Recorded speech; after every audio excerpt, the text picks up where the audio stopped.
thought we could begin by talking about what I perceive as the most important Memorosa dogma.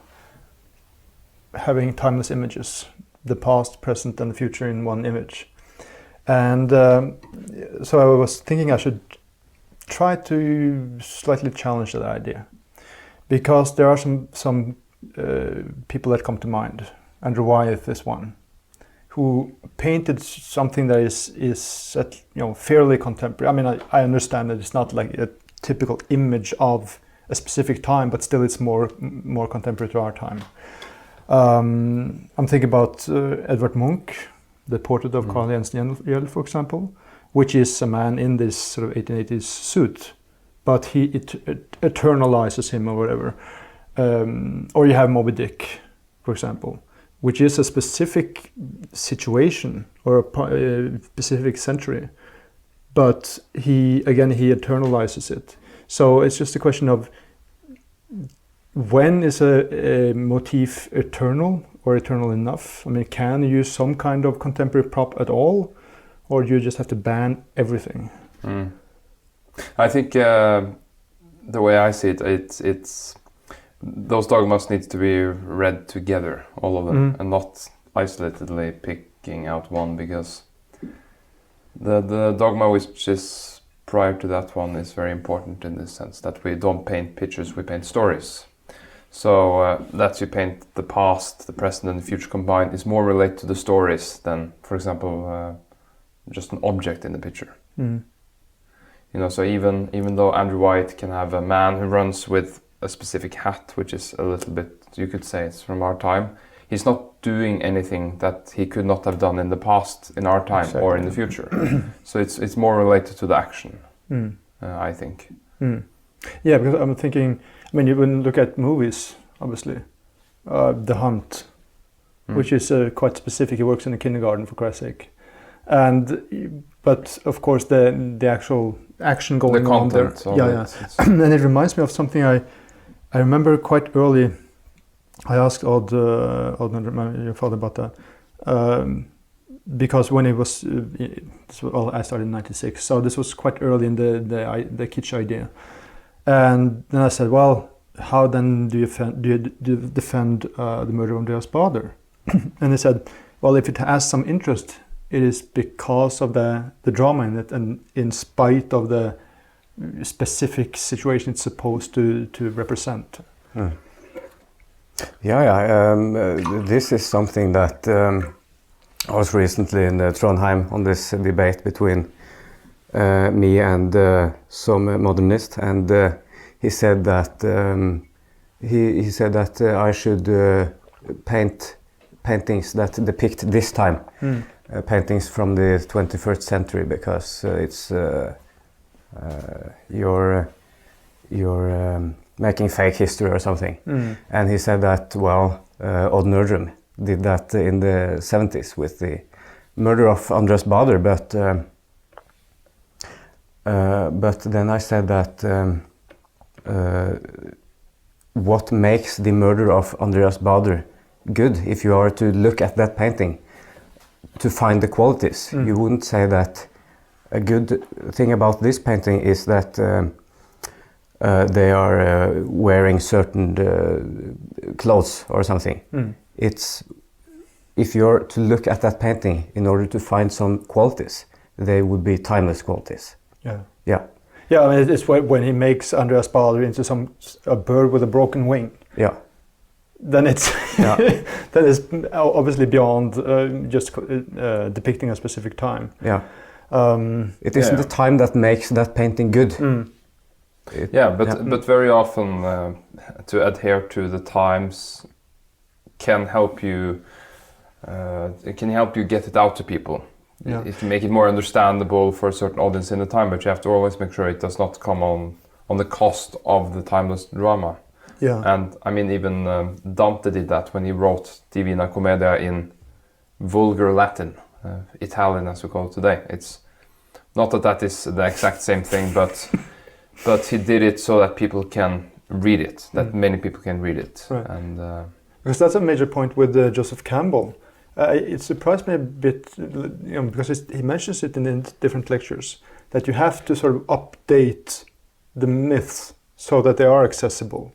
I mean, it's basically saying that, like, you know, when man landed on the moon, if that's what they actually did, after that, it's a difficulty with moon goddesses or whatever. I mean, you sort of have to adjust it to the local coloring of the time somehow. But that seems a bit strange. I would think that a timeless story, a myth, would hit even harder if the less contemporaneous sort of aspects it has. I mean, yeah. Yeah, no, I mean, I think both William and I, we paint and we live under the conviction that we are all eternal human beings, and that everything that has anything to do with quality is something that can be established today, 2,000 years ago, 2,000 years in the future. It's nothing unique in the time we have been born to when it comes to human achievement, at least the possibilities of human achievements. But sometimes it can be wise to think, how can you draw people into this timeless landscape with interest, you know? And that is when you can use, like Odd used Andreas Baader. I mean, it has become one of his most famous pictures. So it did draw people into that genre. Yeah, it's. I never forget that, because I went through all of those reviews. I talked to Per Lundgren about that in one of the first conversations on the cave. How Odd said of that painting was interviewed, that it's not because of the form, but because of the sincerity. That it's a serious, you know, he means it seriously.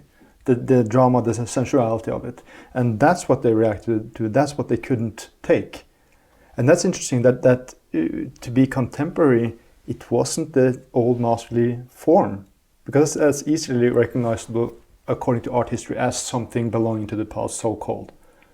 But the serious expression, I guess that's when you reach the eternal level, when it's a serious expression. I mean, and this is one of the dogmas, right? Not how is it? No irony. No irony. Yeah. Everything with conviction and sincerity. Yeah. And then there's a specific scene I'm thinking that I thought about in this context from Moby Dick. Yeah. You know, they meet this ship called the Gander, I think it is. It's about midway through the book. And they've been out for like 3-4 years. And the depiction of how they meet, and the people, what do you call us, they're up in the mast, keeping a lookout. They just look at each other. They could jump over to each other, but they don't talk to each other. Just kind of sort of gliding past each other as some ghosts. And it's described how their clothes are just turned into rags, like some King Lear figures. And, you know, with the bearded men there, and they have just gone completely primal and eternal. And I think scenes like that makes it more eternal. I mean, they are obviously dressed in some kind of specific clothing, but it's worn down. So it's not a specific time. Yeah. No, I mean, Melville is a good example of that, because he creates an epic of a Homer format in a way, and it's actually, even though it's a specific time, the experience of it is described in such a mythical way that it's but and I think the way you can see that is because you don't have to be interested in whales to find it fascinating. And then that proves sort of its timeless qualities, because timelessness is about not getting stuck into things that are not universal. Because times, you know, if you are too much into your time, you lose with it, as you often say. You die with your time if you follow it, and that is because we fail to see the universal in our own time. We are much better at it when we study the past, for instance. But there, I mean, everyone who goes into that book, I mean, it's not a matter of whales, actually. No, well, I mean, it makes every human being on Earth actually wants to go whaling. Yeah. That's the whole point of the book, or like part of the book, and it gathers all these people in that one specific place. Yeah, but it's much deeper than that, because the message is actually it's like the Lutheran, as we say in Norway we say, frelse ved troen alene. You're Salvation through faith alone. And I thought that saying is so funny because most Christians who are into churches, they say, yes, you have to believe in the Christian God, you have to believe in him. It's enough to believe in him. But then I say, no. The wording is salvation through faith alone. So it doesn't actually matter who you believe in. Oh, that's a problem. You know? So you might as well believe in whales. Yeah, of course. Yeah. You know, that's the point here. Yeah. And that, I think that is the point of Moby Dick, that you don't have to be interested in whales, but the point is that whatever you choose, go very deep into it. And then you can have a meaningful journey. And that's where you come to this idea of elevating the model. Yes. Elevating what you do. That it's everything, because in Moby Dick, you have to everything is you have really to elevate important. it to go deep into it, because you can't go deep into something with contempt. That's just like hating other races or something. That means keeping a distance. To allow yourself to come close and to allow yourself to really love it. That's when you can get deep. It's so funny because I've been joking about it sometimes. If you paint a motif and you have someone who's sort of the bad guy somehow, it would be completely absurd to paint that person in a bad way. Suddenly it's badly painted, proportions are not correct because you don't like him, right? To sort of get revenge. But Robert McKee in Story, that the book on screenwriting, says that it is actually a problem that people writing screenplays will suddenly not develop a character because they don't like him. That's the problem. Yeah, well, would you say that Dostoevsky is almost the opposite of that? The characters he doesn't like, he explores the most. Dostoevsky? Yeah, don't you I don't think so? believe that. I don't believe that he despised any of his characters. But I guess that's what you're saying too. I mean that sort of the bad guys or whatever. Then I don't know. Yeah, maybe he cares about all the figures, right? Yeah, and the sort of bad guys. The point is not whether he likes them or not. He always treats them with sincerity and respect. Yeah, but are there any bad guys in Dostoevsky? No. Everyone is bad. Yeah, but then no one is bad. Yeah. Aristotle. Well, and then you get to the point, and I mean, they're full of weaknesses. All of them. Yeah, that's true. But I wouldn't say there's a bad guy. A bad guy requires a good guy. You know. Yeah. Well, you could say that what Öde Nerdrum has done is original compared to Rembrandt and compared to Titian, compared to Caravaggio. And I was just thinking, when you write in the Dogmas, that it's a that it's a vice to be original as self-expression? No, and that one's actually quite cleverly made, because we don't say avoid originality, we say avoid the attempt to be original. I mean, if you make something and it ends up being very original, I mean, you're not going to get whipped for that. That's not exactly, because that can happen. You know? That's like Aristotle says, a story can be good even though it's new. So it's the attempt to be original that we want to avoid, because the attempt to be, that's the wrong focus. You should focus on creating a great painting, the story, the brush strokes, all of that, all the things that matters. I mean, it's I've been thinking quite a lot about that, because if you start with trying to be original, Robert McKee talks about it also. I mean, that's when you go into the trap, because then you're most concerned with yourself and not the story that you're telling. And if you're going to tell a story, you have to, in that sense, forget yourself. Right. Yeah.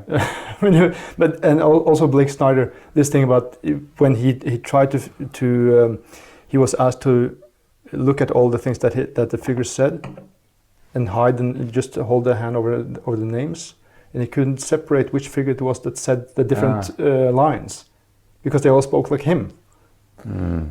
Yeah. So then you get this thing about I mean, this is I would presume goes into that dogma of, well, respecting what you paint the model, elevating the model, but also going into the mind of the model. Why does that character do what it's doing, and what does he want to achieve, and all these things? Yeah, and I guess that is true. No, that is where we get, when we really get to a high level of poetry, it can seem arty sometimes. It can seem like it touches, like Knut Hamsun, who said about his book Mysteries, which is, I think it's a very good book. He said that the book is, I don't understand her anymore. He said about his own book. I mean, I guess that is why it got its title Mysteries in the end. He said in Norwegian, Den svulmer og svulmer, jeg forstår den ikke lenger. I don't understand the story anymore. And you could say that that is a little bit arty thing, but in fact he had developed such a rich such a rich display of everything that was happening that the character starts to live on their own in a way. So then he understood that this character has to do that, for example, but he doesn't quite understand why anymore because it's so into the story. And you get to that point in painting too when you, oh God, that hand has to be there. I don't exactly know why, but the painting is asking for it. Yeah, and also this thing about originality. it's yeah, well, we have established that it's the wrong aim. It can be a nice byproduct, but if you're concerned about originality, you are still stuck on a lower level, I think, on a geocentric level. Because in order to focus on originality, you also have to take everything else into consideration. Society around and in order to say that this is something that we don't see anywhere else. So if you're stuck on that level, I don't think that's good. Yeah. And if you look at history, things that have, if people are interested in originality, things that have appeared to people, or at least people have thought this is original, it very often is not. So, yeah, I don't know what examples I can come up with. I mean, it's like yeah. For example, Titian's man who does this. A lot of people think, oh wow, that's the original one. Rembrandt just copied him, but then it turns out that actually Raphael did it before him again, you know, and perhaps someone did it before him again. And Puccini's opera La Bohème, wow, that's really original. Well, just that he did it simultaneously as Ruggiero Leoncavallo, and it was based on a book from the 1850s. So I think you can see that very often when people think something is original, what they are really saying is that this was gripping. Often, if they don't come from an arty environment, it might mean gripping. If they come from an art environment, it might mean the opposite, that this is so great because it's the least gripping thing I've seen in a while, or something like that. Yeah, well, and also, how can you say that originality is a quality? I mean... Well, it's very difficult to defend that philosophically, yes. Yeah, the atomic bomb is quite original, I would say. But is it good? But it isn't, though. Isn't? Let me get back to the problem. I mean, the nuclear bomb is just, there has been cases of similar things happening in nature before, so it's not like it's unique, but it's the first time humans have made it. Yeah, well, the meteor, but it's just like drug. You can make a new drug, but the biologists, they know that the drugs, they are only releasing something in your brain that your brain can actually release on its own. It's using receptors in your brain. That is why the drug works, because it releases those receptors. Yeah, if it was... So in that way, even if you invent a new drug, it's not like it's doing something that has never happened before. Those receptors are in your brain. Yeah. And when it comes to poetry, those receptors, or whatever you can call them, that is what is vital, I think. How do you wake up the joy and the frightness in people? How do you wake their brain up? Oh wow, what am I watching here? On a universal level, that is what we want to talk about, rather. Yeah, and I think Aristotle is spot on when he talks about it's so great. You know, these are the stories that work, and of course it doesn't use the word originality, but that's where it gets closest to it, where it says basically that when you write the play, you find a slightly different angle into the same core of the story, so that we see it. I mean, you don't write King Oedipus with exact the same words one more time. right? And then it's just a literal copy. So you have to find some aspect of the psychology that goes into the same core. And I remember I did a lecture once on Odd's development as a painter, and this guy came up to me afterwards, and he talked about originality. That was so important, and that's when I realized, when he said that, that these so-called original works just make you aware of something that you know from before. I mean, it's exactly what you're saying, because if not, you couldn't recognize it. Yeah, it's doing something. It's doing like the drugs. It's doing something in your brain because your brain is open to that. It's yeah. I mean, and also this. It shows also the lack of understanding of history, right? You have a lot. I heard that even from earlier students about. You sort of ridicule that a new student would make a self-portrait, like this, from underneath. Oh, it's just because of Odd. And then I'm thinking, well, what about Munch's self-portrait? What about Botticelli in that? Is that little figure in all of the? Yeah, he's doing this. I mean, come on, wake the F up. It's. It's because you look really great from down there. Yeah, and then it's a matter of, then you get to the situation where someone after the 250th time makes it one more time, and that becomes a standard for all the ones that were made before, because they're always compared to the newest one. It's a very strange situation, and that's the thing too. I mean, like you say, if you're concerned with originality, then that has nothing to do. No, it actually doesn't. It's so original. The idea of originality, like you say, it's so subjective that it's just like people who listen to rock music. They will think that if they just listen to rock music, they will think, oh God, all classical music sound the same. They will say, but in rock music, it's a big difference. And the person who just listens to classical music will say, oh God, all pop music is just the same, all rock music is just the same. I actually believe it, but for the sake of the argument. But the point is that, like you say, it's about recognition. So it's actually a great paradox. You recognize something and then you think it's original, But you are used to this kind of world, and then you see that which is strange to you, and then no, I haven't been so much into that, so that's unoriginal. Yeah, well, this thing about originality being a quality, I mean, you can come up with original ways to kill people, and so... Well, yeah, I don't entirely agree there, actually, but I understand your point, yes, that it's not, that in itself it's not a quality, but then some people might say, yeah, it's not a quality in itself, but in art it is. Yeah. And then I would rather attack the fact that it's very difficult to prove that originality exists, like as the way it's being used in the art world.